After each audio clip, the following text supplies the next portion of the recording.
right, we're here at PhD Speed Gaming event, and we're here with Mike from PhD, who's going to talk to us about Die Hard Games Apex. Hi guys. Hey, How's it going? So Apex, it is a deck building game. As the title it kind of hints at, it's about apex predators, specifically dinosaurs. So everybody wants like big stompy robots. So these are big stompy robots, or dinosaurs. Non-robotic. Robots is the other thing we're going to talk about. dinosaurs, So these are big We'll get dinosaurs: there. T-Rex, Allosaurus, Carnotaurus, all the big guys in here. So what I wanted to show off real quick to you guys, which I think you're familiar with Yes, as I well. am. So this is the first edition of Apex that came out. As you can see, it's a much smaller box. It was Die Hard's first game. Right, and we should mention both of these did start on Kickstarter. Correct. They both came from Kickstarter, and how we're kind of involved with them is I do a lot of the sales and logistics for them. Die Hard is one guy. Artist, designer, one guy, Herschel Hoffmeyer. He's mad scientist when it comes to Pretty artwork. impressive, yeah. So this is his first game. As you can see, it's just a small little box, 600 cards, pretty heavy. There's not a whole lot of space in this thing. You sleeve it and it's filled all the way up. And as you can see, there's also not a whole lot of thought to the back of it, unfortunately. So he did that all on his own. It was good, great little game. But I got with him and we kind of, I gave him some suggestions, some tweaks and stuff. And now this is the new 2.0 kind of second edition Apex. Quite a bit heftier. Quite a bit. It's actually a little, the tablecloth. It's actually a little more than like 2 times the size of the box. As you mentioned before, definitely more. There's artwork in the back and information all on the side, and it's gorgeous. Like this thing, this is a stunning thing on the and shelf. what's also Stands gorgeous out. about it isn't just the outside, which we're currently, is actually the inside. Yeah. Which So, compared to many other games we complain a lot how many other games fall flat on. well, if it's a card game, Right. you have to have good artwork. And there's really not. This is fantastic. So, Yes. there's other cool things in here. As you can see, the box is bigger for a lot of reasons. Let's go ahead and open it up. Yes, And please. show everything that's changed. So, Unleash this. unleash the Apex. Yeah, So that's a good catchphrase, right? as you right off the bat, it's a significantly bigger box. Yes. So this has boards and everything in it. So right on the front, you got a big, nice color rule book. It's very comprehensive is the word I like to use. Like there's no going online and finding those little facts or anything like that. That's great. That's important. And one of the cool things I like that he did, I didn't know until I got a copy of it, is sections of it are color coded. So if you just want to find out how to go to the game setup, you just go to the yellow pages, which are right here. And then it shows you everything how to set it all up. green and blue. And then That's- blue, green, and blue. And everything is like big pictures and diagrams, and I like there's that. arrows, and there's no You don't feel like confusion. you're hit with a giant wall of text that's in like the small print you see in the commercials. No, like this is that's pretty much the average page in here where you have big pictures, lots of diagrams, and not a whole lot of words.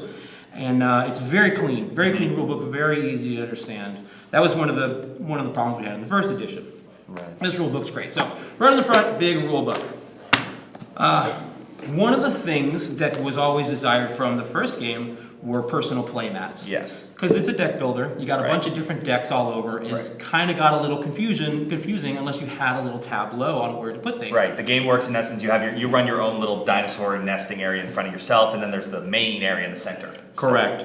So these are the new player boards, the nesting grounds. The artwork is all kind of themed to like this is your hatchery, this is your den. The place where you play your cards is this big open field, and then where you put your cards in an ambush spot is like dark woods, and there's like a little velociraptor or something off on the Super side. thematic. Yeah. So like, that's the thing. Yeah. This game is incredibly thematic. Like you don't play it. It's not dry. It's super wet with theme. Yeah. So there's six player boards in here for every player, and those are your personal tableau. And then this is the big community board that has all the spots where the hunt deck and the evolution deck are going to go, and this is the stuff where everyone's going to be pulling cards from. All right. Love it. So And there's still a lot more in there. there's still a whole lot in here. I'll take these out here for a Taking second. out like a tenth. And this is one of the things that I really love. I love the show Shine. I'd love other games to take a look at this. Just for a game that has a lot of cards, it came with beautiful inserts, a beautiful way to store them, and each divider. dividers, yeah. If you notice on in particular the cards you can use for people, they actually give a little information on top that actually say like easy to use, medium, moderate, hard. Yeah, it gives you difficulty. Yeah, which I think is Super really helpful. nice. And in this game, it is not a it's a very challenging Yes. game. It's got a high learning curve. So having that deck that tells you this is easy is super beneficial. Because Yeah. if you go right out of the gate and you play, I think the T-Rex deck is actually pretty hard. Yes, I think that's one of them. Actually, it's moderate according to this. It's moderate. Well, if you go out yes. and play one of the hard decks, you may have a difficult experience Right. at first. So at least you now know choose the easier. Easier And I Yourself know into it. for us, I'm sure it happens for a lot of people when we have times like we play a game and then we bring it to the table again, and one person's new at the table. So Oh, then yeah. you're like, do I have to do the starting thing all over again for them, or? And this way you can be like, hey, look, here's the easy deck. Correct. They're kind of like the basic kind of Right. tactics that you're going to need. Get more actions, get more buys, do more attacks. Your generic kind of stuff you're going to find in deck building games. Perfect, yeah. With some, every deck has about 2 or 3 built-in strategies, like very deliberate. Yeah. But I've found most of them wind up actually having about 6 or 7 strategies you can actually wind up going with out of the box. So yeah, the insert is cool. It also comes with, I'm missing out of this box about 4 more foam blocks that I have Yeah. back at home because I have all my cards sleeved. I also have one of the expansion decks, which we'll talk about Yes. here as well. Now, one of the other things that we had is, this is kind of frivolous. You know, you could have just done a card, but why do a card when you're dealing with a game about big, stompy dinosaurs? Is this giant You gotta have one of those. 80 millimeter T-Rex miniature? Yeah, and it's gorgeous on detail. You even have like, if you don't know, there's a lot of noise about dinosaurs actually having feathers now, which you can actually see, going along the back there. Correct. Herschel's actually won several awards from museums and stuff for his Yeah. artwork and his recognition for the feathers and more accurate No, artwork. That's so. awesome. That's what is amazing about this. I mean, artwork style, it really is accurate, but at the same time, the cards in there will actually have things like, this is the paladin, this is the assassin, and so you still get this feeling that they're more than just dinosaurs, which is amazing. Yeah.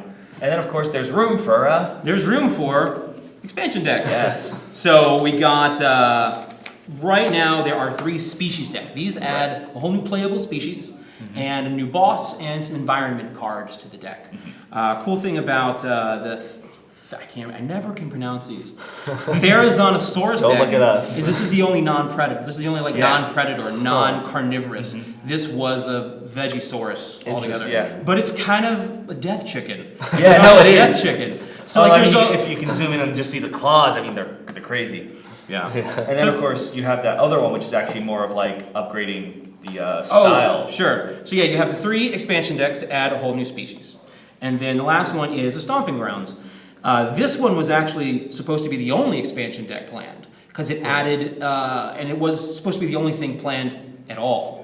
Like this wasn't supposed to happen, and then Herschel was like, no, we need more. So he did more of this. This added PvP elements only. It adds a Stomping Grounds mechanic to the game, and it adds cards to every existing deck in the base game. Expansion decks come with their own Stomping Grounds cards, and that's how it's going to be going forward. And I think that is currently all that's out there right now. But that's really cool. Is like it has room for a lot of expansions, and I know he was thinking of. I don't think they made the stretch goal, but of actually having an expansion that involved the Ice Age, like more creatures or something like that. There wasn't one. There's a lot of things. But I mean, the idea like this There's has always the things floating. possibility Oh, to go sure. so many great places. Sure, well this is just the Theropod era. Right. So there's a whole bunch of other Which ways is really that you can cool, go. and as you can see, nature already provides us with such amazing. Yeah, things that- I mean there's a whole bunch that aren't even Right. touched. So, and that's why the box is so big. Yeah. I have, like I said, I have the Suchomimus deck is actually in here now. So you have plenty of room, as you can see, for. And this is very Even impressive. more. As you said, this is his first game. This is his first game, Yeah. correct? So, So that's Apex, and if you could just real quick let us know what's coming out in the future. What's your next For thing? Die Hard that you're games? working on? Yeah. The next thing is a game called Promethean Wars. It is, everyone wanted him to do Dino Riders and do Dino Riders artwork and stuff. He's like, no, I'm gonna make a game.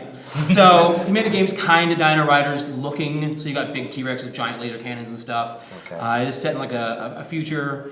Game mechanic wise, think a little like Command and Conquer, the video game. It's kind of like an It's kind of like an RTS. Okay. You're going to be sending squads out. It's miniature based on a grid-based board, collecting resources and what have you, and deploying new troops through like drop ships and stuff like that. And it's pretty cool so far. It's really cool. The miniatures are going to be awesome. They're gonna Yeah, be really, I mean, based giant on T-Rexes with laser cannons and Gatling guns and what have you, so. Yeah. Should be great. We're looking forward to that, and Yeah. we like Apex. Yeah, so- no, I mean, if you give dinosaurs to me, I'm already on board. He's so. in love with it. So we recommend that you check these games out, and thanks a lot for joining us. Thanks for having me, guys. It's And been thanks for awesome. coming to the show. Yeah, definitely. Of course, right, So, that too. Yeah. this Apex, check it out. We definitely suggest if you're into dinosaurs, deck building, the works. It's definitely something cool to look at. Yeah.